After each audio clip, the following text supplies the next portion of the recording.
بسم اللہ الرحمن الرحیم۔ حضرت سیدہ فاطمہ الزہرا السلام علیہا کا انتقال نبی کریم صلی اللہ علیہ وآلہ وسلم کے وصال مبارک کے 6 ماہ بعد حضرت فاطمہ بیمار ہوئیں اور چند روز بیمار رہیں۔ پھر 3 رمضان المبارک 11 ہجری میں منگل کی شب ان کا انتقال ہوا۔ اس وقت ان کی عمر مبارک علماء نے 28 یا 29 برس ذکر کی ہے۔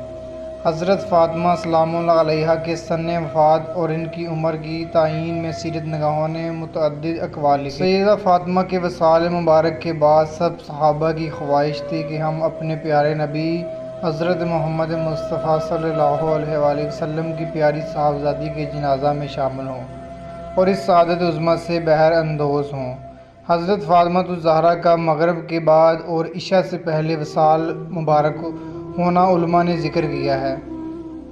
اس مختصر وقت میں جو حضرات موجود تھے وہ سب جمع ہوئے۔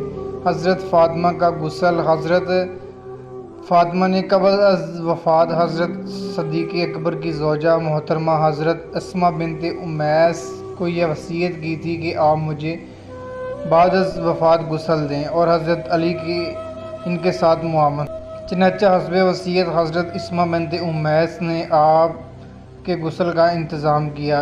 ان کے ساتھ غسل کی معاونت میں بعض اور بیویاں بھی شامل تھیں، مثلاً حضرت محمد مصطفیٰ صلی اللہ علیہ وسلم کی غلام ابو رافع کی بیوی سلمہ اور ام ایمن وغیرہ۔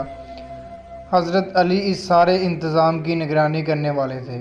حضرت اسماء بنت امیس اور دیگر خواتین نے مل کر حسب قاعدہ شرعی بعد از وفات غسل سر انجام دیا، اس لیے کہ میت کے لیے اسلام کا قاعدہ شرعی یہی ہے۔ حضرت علی نے ان کو رات کو ہی دفن کر دیا تھا، خلیفہ المسلمین کو اس کی خبر ہی نہ ہونے دی۔ اس رات سے ان لوگوں نے حضرت علی اور حضرت ابوبکر صدیق کے درمیان ناراضگی اور اختلاف کو ثابت کرنے کی کوشش کی۔ حضرت فاطمہ سلام اللہ علیہا کا جنازہ خلیفہ حضرت علی کو صدیق اکبر نے فرمایا کہ آگے تشریف لا کر جنازہ پڑھائیں۔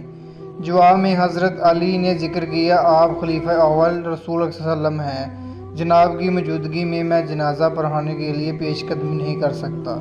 نماز جنازہ پڑھانا آپ ہی کا حق ہے، آپ تشریف لائیں اور جنازہ پڑھائیں۔ اس کے بعد حضرت ابوبکر صدیق آگے تشریف لائے اور حضرت فاطمہ کا 4 تکبیر کے ساتھ جنازہ پڑھایا۔